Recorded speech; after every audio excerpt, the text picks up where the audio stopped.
पवित्र बाइबल में प्रभु यीशु ने साफ साफ कहा कि राह, सच्चाई और जीवन मैं हूं।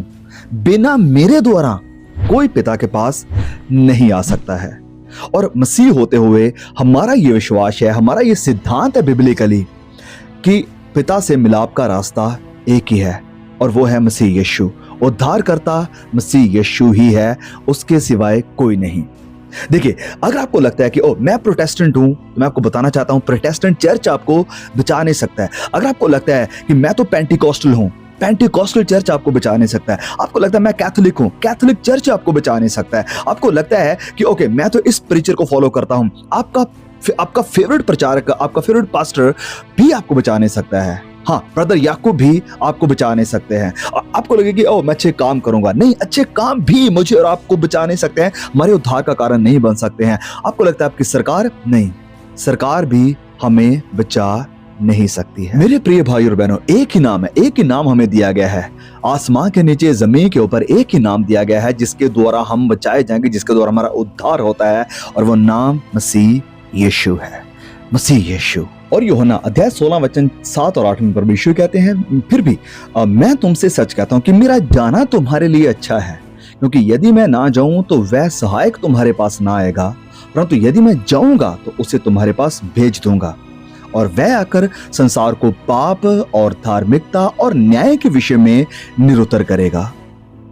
तो यहां इस अध्याय में या इस वचन में, अध्याय 14 और उसके वचन 8 में क्लियरली साफ साफ प्रभु यीशु मसीह कह रहे हैं कि तीन चीजों के विषय में पवित्र आत्मा संसार को निरुत्तर करेगा, कायल करेगा, यानी कन्विक्ट करेगा। तो सबसे पहले प्रभु यीशु मसीह ने कहा अध्याय 16 और उसके वचन 9 में, पाप के विषय में इसलिए क्योंकि वो मुझ पर विश्वास नहीं करते।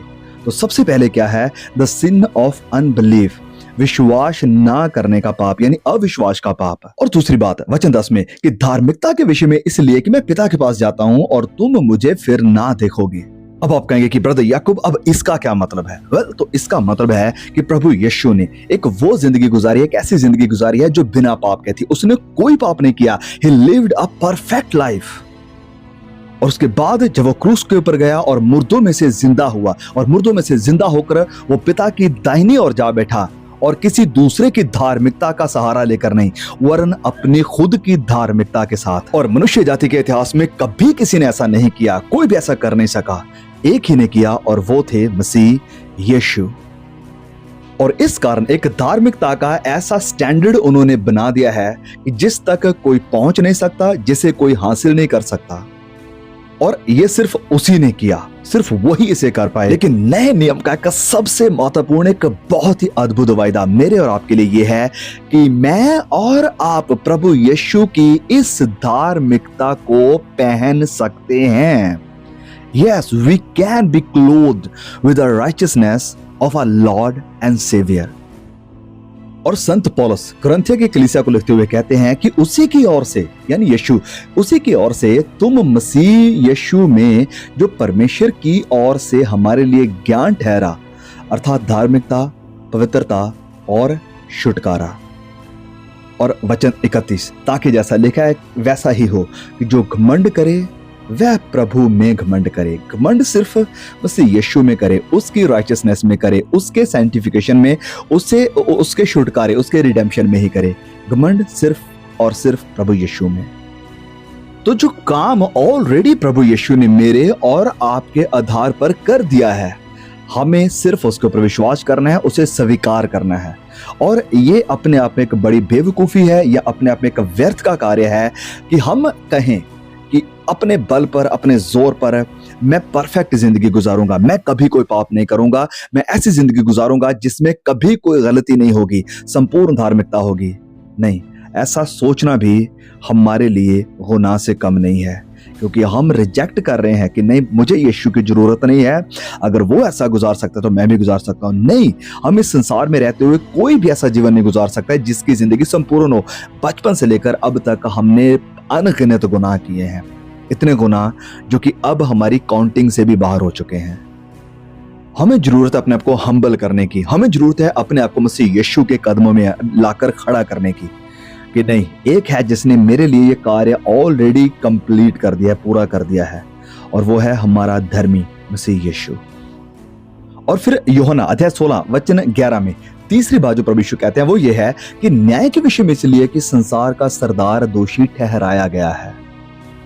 अब मेरे भाई और बहनों, बहुत सारी जजमेंट्स या बहुत सारे न्याय हैं जो शैतान के बारे में या संसार के बारे में या इंसान जाति के बारे में है, लेकिन मेरे प्रिय भाइयों और बहनों, हमें देखना होगा कॉन्टेक्स्ट इस पूरी किताब का, यूहन्ना रचित सुसमाचार का, यूहन्ना अध्याय 16 का ये है कि प्रभु यीशु ने इंसान का रूप धारण किया, देहधारी, और इस दुनिया में एक इंसान की तरह पैदा हुआ। और पवित्र बाइबल कहती है कि वो कमजोर था जब उसे क्रूस के ऊपर चढ़ाया गया, और जो जीवन उन्होंने इस दुनिया में रहते हुए गुजारा वो ऐसा जीवन था जो पूरे उसकी सामर्थ्य के साथ नहीं था। वचन में लिखा है कि उन्होंने अपने आप को खाली किया था, मतलब हम कह सकते हैं कि lived purely as a man, पूरी तरह से वो एक इंसान बनकर इस दुनिया में जिंदगी गुजार रहे थे। और जो जीवन उन्होंने गुजारा, हर एक बात को, हर एक कार्य को पिता के ऊपर डिपेंडेंट होते हुए उन्होंने गुजारा। बार बार वो कहते हैं कि मैं वही कहता हूं जो पिता ने मुझसे कहा, मैं वही करता हूं जो पिता मुझे करने के लिए कहते हैं। और पवित्र आत्मा की सामर्थ के द्वारा उन्होंने शैतान के हर एक जाल के ऊपर जीत पाई।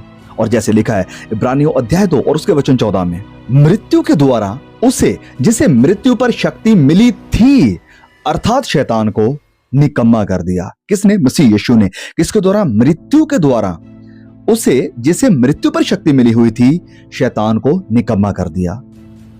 और प्रभु यीशु की संपूर्ण जिंदगी, बिना पाप की जिंदगी, शैतान के लिए एक जजमेंट बन जाती है, एक न्याय बन जाती है। अब शैतान कभी भी परमेश्वर के सामने आकर ये नहीं कह सकता, ओ तुम्हें क्या पता कि दुख लगना क्या होता है, तुम्हें क्या पता कि जब हम अपनों को या अपने चाहने वालों को खोते हैं, इसका मतलब यह, इसका दर्द क्या होता है, तुम्हें क्या पता दुख क्या होता है, तुम्हें क्या पता गम क्या होता है, तुम्हें क्या पता इस संसार में रहना, जो संसार पाप के साथ भरा हुआ है, ये कितना संघर्ष भरा है। और परमेश्वर वापस उसे कह सकते हैं कि यस, मैं जानता हूं दुख क्या होता है, मैं जानता हूं अपनों को खोने का दर्द क्या होता है, मैं जानता हूं गम में जाने का दुख क्या होता है, मैं जानता हूं क्योंकि मेरा बेटा मसीह यीशु तेरी हद में, तेरी टेरिटरी में आया था और तेरा उसने सामना किया और हर पॉसिबल तरीके से उसने तुझे हराया है। और क्रूस के ऊपर तेरी ताकतों को निकम्मा करके वो मुर्दों में से जिंदा हुआ और मेरी दाहिनी ओर आ बैठा। और इस कारण शैतान का फिर से न्याय होता है। ही इज जज्ड अगेन, दोबारा उसे जज किया गया। और जज किया किसने? प्रभु यीशु की संपूर्ण धार्मिकता भरी जिंदगी ने, उसकी कुर्बानी ने, उसकी सामर्थ्य ने, जो उसने क्रूस के ऊपर दिखाई, अपने आप को हमारे लिए देकर, अपने आप को निशावर करके। लेकिन चर्च कलीसिया आज, मुझे दुख होता है जब मैं लोगों से मिलता हूं, जब मैं लोगों से सुनता हूं। चर्च आज इस सारी सच्चाई को भूलकर इंसानों के पीछे भाग रहा है। चर्च इस सारी सच्चाई का इनकार करके इंसानों की पूजा कर रहा है। चर्च इन सारी सच्चाइयों से नजरें फेर कर चर्च खेलने में लगा हुआ है, डिनोमिनेशन खेलने में लगा हुआ है। मैं इसका, मैं उसका, मैं यहां, मैं वहां। ओ कम ऑन। आज अगर हमें किसी चीज की जरूरत है वो है पवित्र आत्मा की सामर्थ की। अगर आज हमें किसी चीज की जरूरत है वो इस बात की कि जो कुछ भी हमारे लिए हुआ है, हमारे उद्धार के लिए, हमारी निजात के लिए, हमारे मिलाप के लिए, उसका कारण, उसकी वजह कोई इंसान नहीं, कोई संस्था नहीं, कोई पास्टर नहीं, सिर्फ मसीह यीशु है, सिर्फ मसीह यीशु। सो तीन चीजें जिसका आज चर्च ने इनकार कर दिया है, जिसके बारे में प्रचार नहीं होता, वो मैं आपके साथ शेयर करना चाहता हूं। सबसे पहले पाप, सिन। आज हम एक सेल्फिश, एक स्वार्थ से भरे हुए संसार में रह रहे हैं, जिसको बस और कुछ दिखाई नहीं देता सिवाय स्वार्थ के।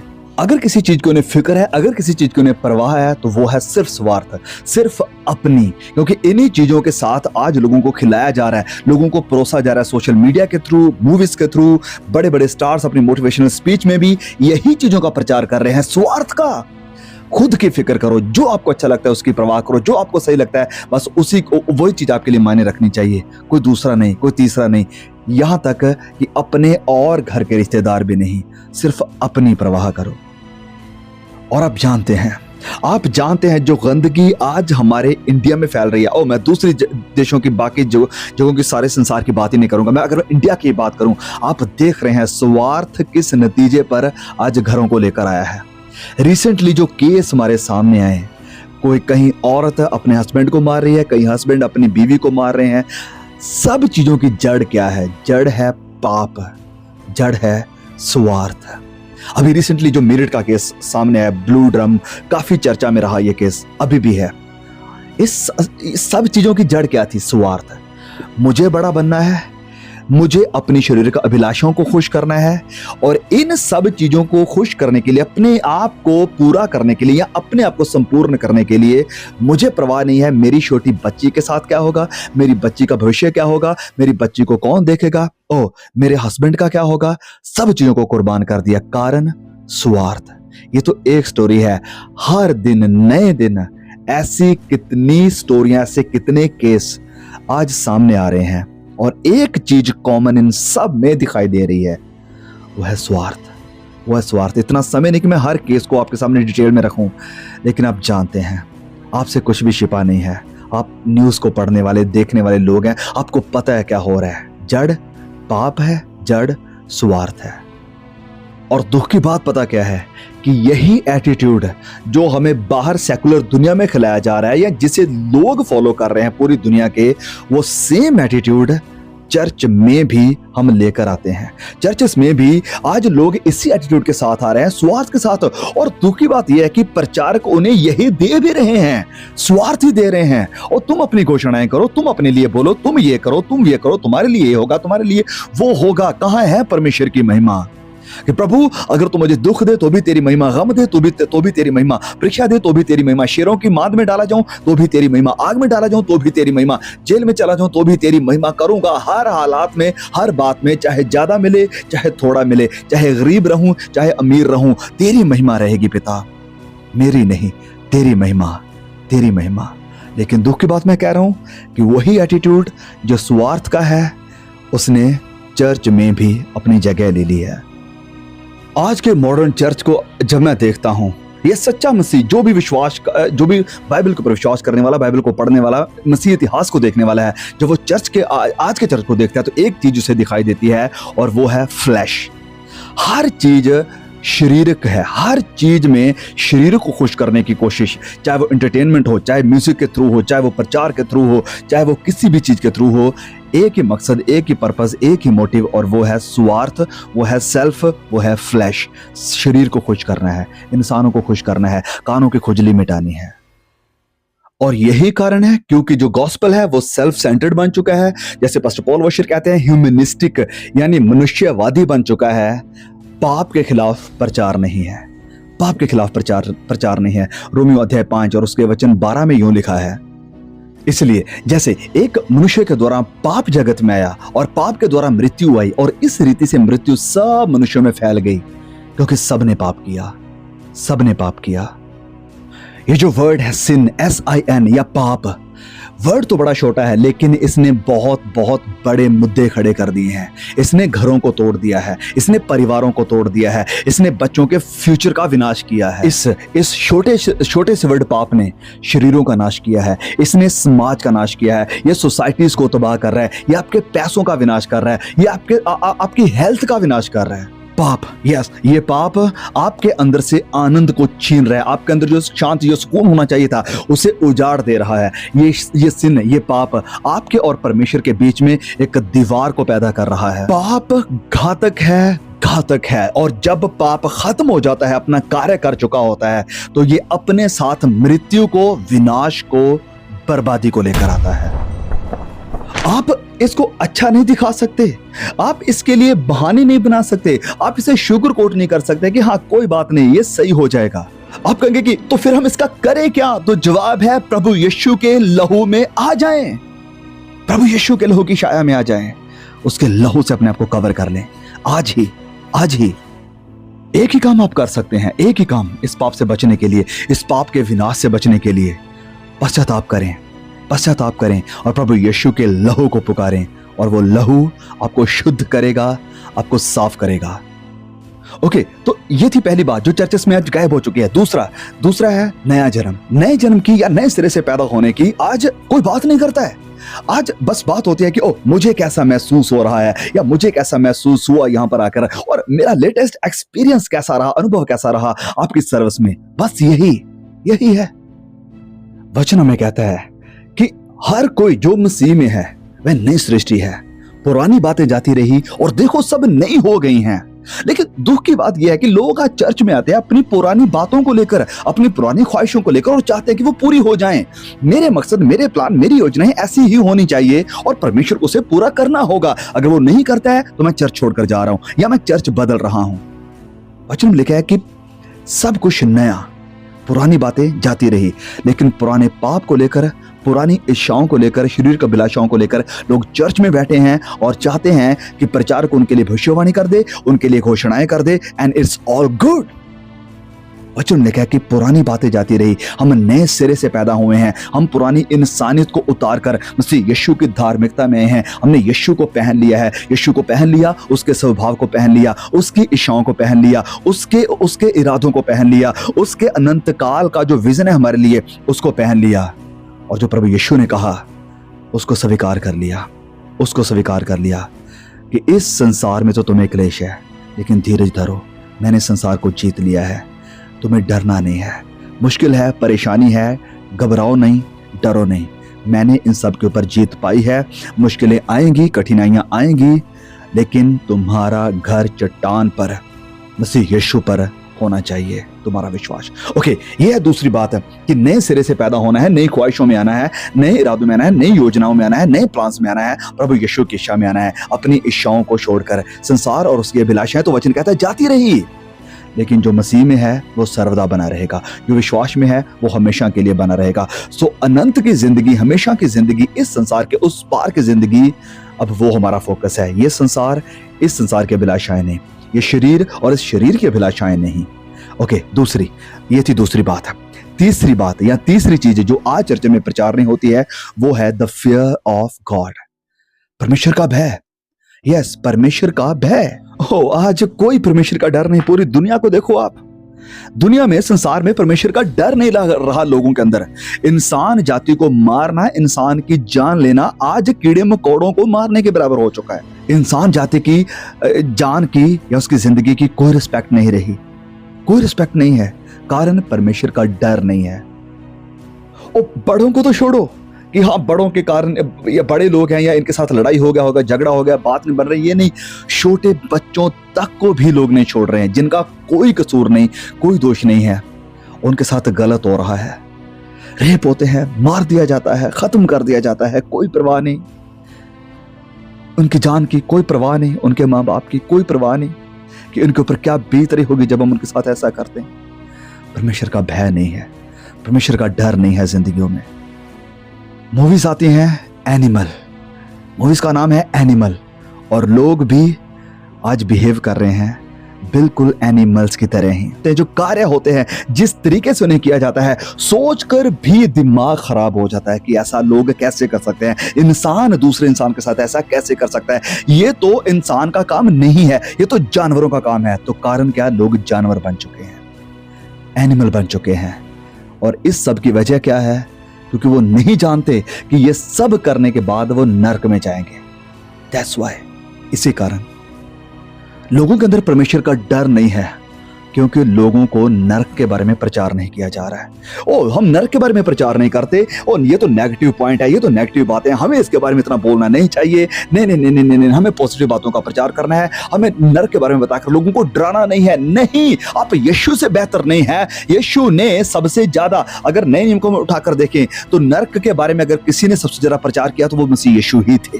प्रचार करो, प्रचार करो कि जब आप मरेंगे आपको न्याय के सिंहासन के सामने खड़े होना है, और अगर आपकी जिंदगी में गुनाह को लेकर आप जाते हैं तो आप परमेश्वर के न्याय के सिंहासन के सामने खड़े होंगे और आपको नरक में भेज दिया जाएगा। एक ऐसी नरक जिसके बारे में मसीह यीशु ने कहा कि वहां रोना और दांतों का पीसना होगा, घोर अंधकार, एक ऐसी जगह जिसका धुआं कभी खत्म नहीं होता, एक वो जगह जो बनाई असल में गई थी शैतान और उसके दूतों के लिए। लेकिन जो इंसान पाप में है और उससे पश्चाताप नहीं करता, वो वहां जाएगा, वो वहां जाएगा।